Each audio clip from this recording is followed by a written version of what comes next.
The studio was colder than Darius expected. Not just the air, but the atmosphere. The kind of artificial chill that came with staged conversations and controlled narratives. He adjusted the cuffs of his blazer, his fingers steady despite the weight of what was coming. Across from him, Madeline Royce sat poised, her practiced smile in place, eyes sharp with the kind of curiosity that wasn't about understanding, but about framing a moment. Darius, she began, your company, Innovis, is one of the fastest growing Black-owned tech firms in the country. Some would say your success challenges the idea that systemic barriers exist for Black entrepreneurs. Darius held back a smirk. He knew this play, the lone exception used as proof that the rule didn't exist. He tilted his head slightly, his voice even. You know, he said, it's funny how people love to use one success story as proof that a problem doesn't exist. Madeline's smile stayed, but there was a flicker in her expression, just a fraction of hesitation. Darius leaned forward slightly, resting his forearms on his knees. Let me put it this way, he continued. If one person climbs out of a burning building, do you point at them and say, see, the fire wasn't that bad? Silence. Madeline shifted, composing her next move. I understand your perspective, she said carefully.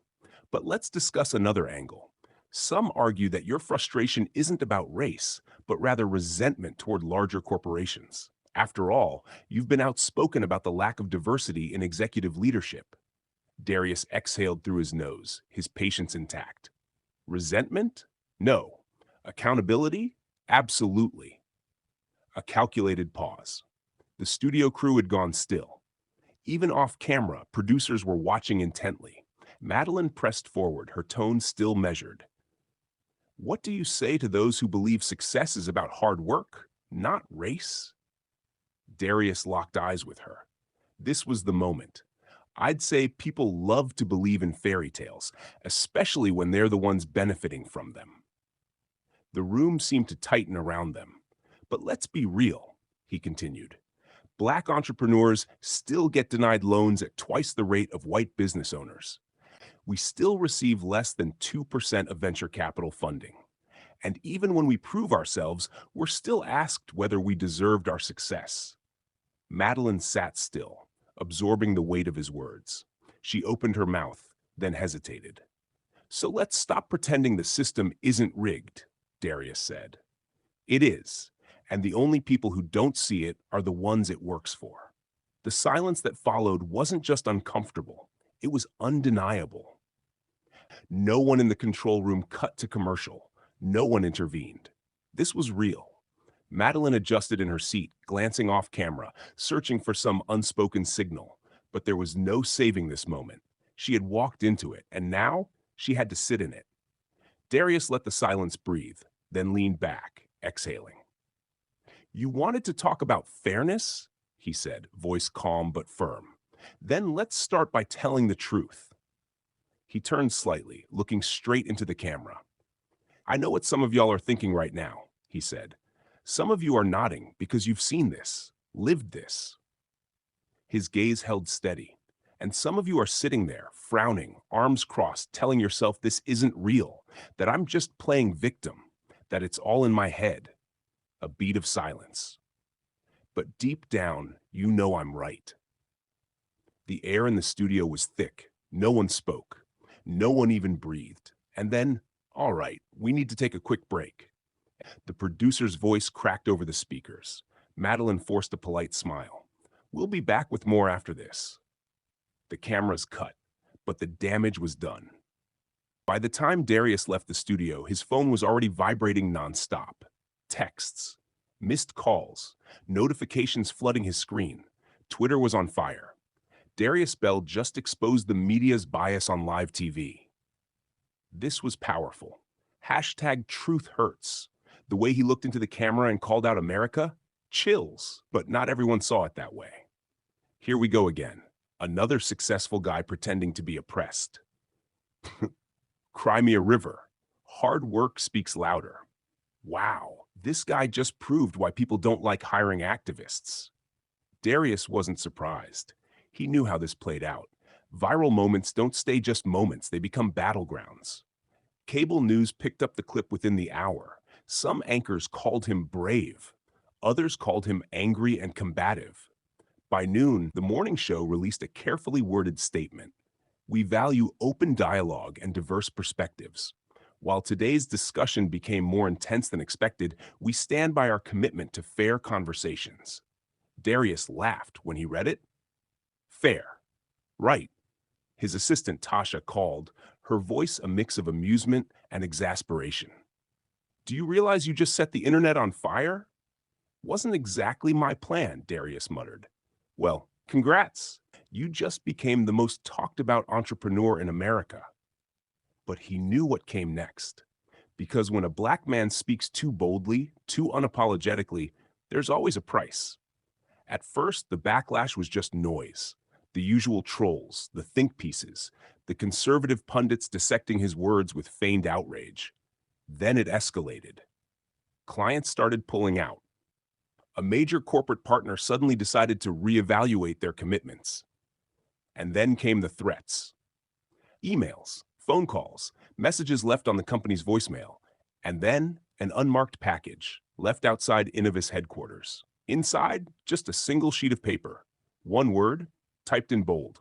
Enough. Tasha frowned as she read it. You need security, Darius exhaled, rubbing his temples. He'd seen this before. He knew how America treated black men who didn't stay in their lane. But backing down, that was never an option. Then, the unexpected happened. Tasha walked into his office, holding a folder. Her expression unreadable. We just got an offer. Darius raised an eyebrow. From who?